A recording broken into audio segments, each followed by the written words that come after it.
The analog era and the digital native son. Katsumi had spent 40 years being the center of a storm. Her office was a hive of ringing phones and urgent meetings that lasted until the stars came out. On her final day, the applause was deafening, and the bouquet of lilies was so large she could barely see over it. She had built a legacy of glass and steel, believing her success was the greatest gift she could leave for her children. But retirement brought a silence that felt like a heavy fog. In her large, quiet house, Katsumi found herself looking at old photographs of her son, Akira. In every photo, she was either behind the camera or checking her watch. She had provided them with everything money could buy, but as she sat in the stillness, she realized she had missed the texture of their growing years. That evening, Akira came to visit. He was a mirror of her younger self's sharp suit, eyes constantly darting to the glowing rectangle of his phone. When she tried to tell him about her day, he nodded without looking up. "Just Google some hobbies, Mom," he said gently, his fingers flying across the screen. "There are apps for everything now." After he left, Katsumi sat on her porch, feeling like a relic in a digital world. Akira saw her as someone who needed to be updated or managed.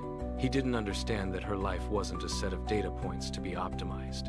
She felt like a ghost, not for a lack of love, but for a lack of being truly seen for the wisdom she carried. The next day, Katsumi went to the park to clear her head. Near the koi pond, she saw a young man named Daiki.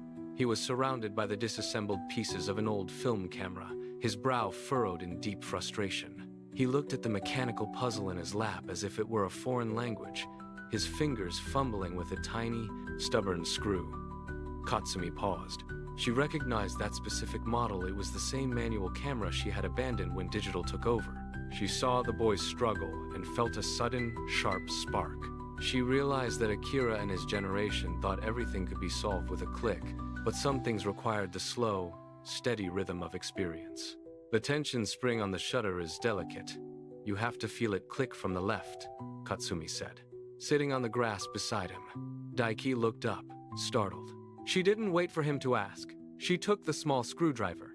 For the first time in weeks, the weight of her loneliness vanished as she shared the tactile secrets of a machine that didn't use an algorithm. Together, they worked in a quiet, focused rhythm. Katsumi showed him how to guide the film onto the spool, her hands steady and sure. Daiki listened with an intensity that made her feel like a master of her craft. "You can Google the feel of the metal," she told him. "You have to be present enough to hear what the machine is telling you." When the camera finally clicked with a healthy, mechanical snap, Daiki let out a joyful cheer. He turned the lens toward Katsumi and captured her smile.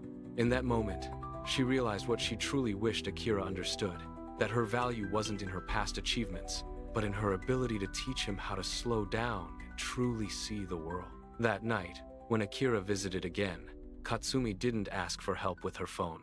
Instead, she put it face down on the table and took his hand.